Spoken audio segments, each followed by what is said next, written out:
pengolahan secara biologi.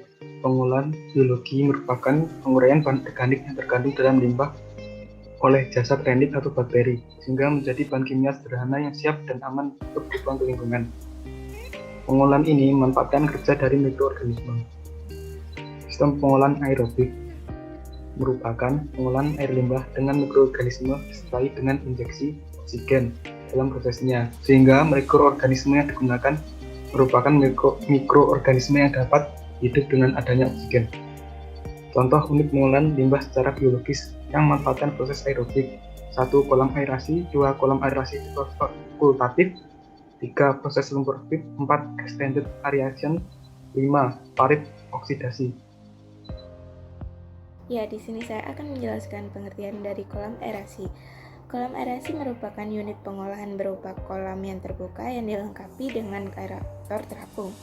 Kolam aerasi menggunakan peralatan aerator mekanik berupa surface aerator yang digunakan untuk mekanisasi suplai oksigen larut dalam air. Cara kerja dari unit ini pada prinsipnya menempatkan aerator yang dapat mengangkat seluruh endapan tersubstansi dalam aliran sehingga dianggap menjadi pengadukan lengkap dari seluruh sisi kolam sebagai terjadi aerasi di tangki sistem aktif loop atau lumpur aktif. Kriteria desain kolam aerasi. Kolam aerasi memiliki parameter antara lain BOD, SS, VSS loading atau volumetric loading, solid retention time, hydraulic retention time, rasio panjang dan lebar, dan kedalaman. Simbol besar dan satuan bisa dilihat pada tabel. Untuk kelebihan kolam aerasi, A. Memiliki biaya pemeliharaan rendah, B. Efluent atau pengolahan yang dihasilkan baik, C. Biaya instalasi awal yang rendah, D. Tidak menimbulkan bau. Sedangkan kelemahan kolam aerasi yaitu membutuhkan lahan atau tempat yang luas dan membutuhkan energi yang besar jika kolam aerasi dilengkapi dengan aerator. 2. Kolam aerasi tipe fakultatif. Proses yang terjadi pada kolam ini yaitu campuran antara proses aerob dan anaerob. Secara umum, kolam fakultatif terstratifikasi menjadi 3 zona yang memiliki kondisi dan proses degradasi yang berbeda. Kolam ini berfungsi untuk menguraikan dan menurunkan konsentrasi bahan organik yang ada dalam limbah yang telah diolah pada kolam anaerobik. Cara kerja yang dimiliki kolam ini pada proses aerob yaitu material organik akan diubah oleh mikroba menjadi karbon dioksida, amonia, dan fosfat. Selanjutnya, fosfat akan digunakan oleh algae sebagai sumber nutrien sehingga terjadi simbiosis yang saling menguntungkan. Selanjutnya ada kriteria desain dari kolam aerasi fakultatif. Kriteria desainnya dapat dilihat di tabel berikut ini yang ada di kiri. Selanjutnya ada kelebihan kolam aerasi fakultatif. Yang pertama, efektif menurunkan jumlah atau konsentrasi bakteri patogen hingga 60-99%. Yang kedua, mampu menghadapi beban yang berfluktuasi. Yang ketiga, operasi dan perawatan yang mudah sehingga tidak memerlukan keahlian tinggi serta biaya operasi dan perawatan yang murah. Lalu, kelemahan kolam aerasi fakultatif. Yang pertama, membutuhkan luas lahan yang besar. Yang kedua, memerlukan waktu tinggal yang cukup lama. Yang ketiga, berpotensi mengeluarkan bau. Dan yang keempat, memerlukan pengelolaan lanjutan, terutama akibat pertumbuhan algae pada kolam aerasi. Yang ketiga, proses lumpur aktif atau activated sludge process adalah proses pertumbuhan mikroba tersuspensi.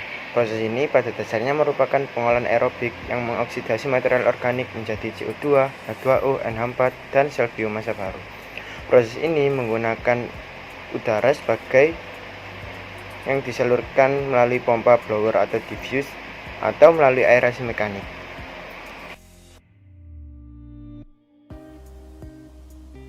Kriteria desain proses lumpur aktif bisa kalian lihat pada tabel yang tertera di bawah ini.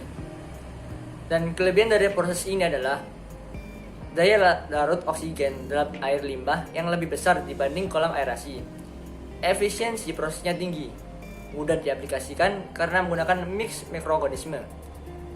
Dapat dilakukan maintenance secara langsung secara visual. Dan adapun untuk kekurangan proses ini adalah diperlukannya lahan yang cukup luas, proses operasionalnya cukup rumit, membutuhkan energi yang besar sehingga biaya yang diperlukan juga besar. Terakhir, memerlukan operator untuk mengatur jumlah massa mikroba dalam reaktor. Extended aeration. Jadi, extended aeration merupakan pengembangan dari proses lumpur aktif konvensional atau standar yang secara umum terdiri dari bak pengendap awal, bak aerasi, dan bak pengendap akhir, serta bak klorinasi untuk membunuh bakteri patogen. Hanya saja, khusus untuk extended aeration, tidak memerlukan bak pengendap awal. Lalu, proses ini biasanya dipakai untuk pengolahan air limbah dengan sistem paket atau package treatment dengan beberapa ketentuan, antara lain, yang pertama adalah waktu aerasi lebih lama sekitar 30 jam dibandingkan sistem konvensional. Lalu usia lumpur juga lebih lama dan dapat diperpanjang selama 15 hari. Lalu yang ketiga, limbah yang masuk dalam tangki aerasi tidak diolah dahulu dalam pengendapan primer. Yang keempat, sistem beroperasi dengan food atau mikroorganisme rasio yang lebih rendah dengan sistem lumpur aktif konvensional.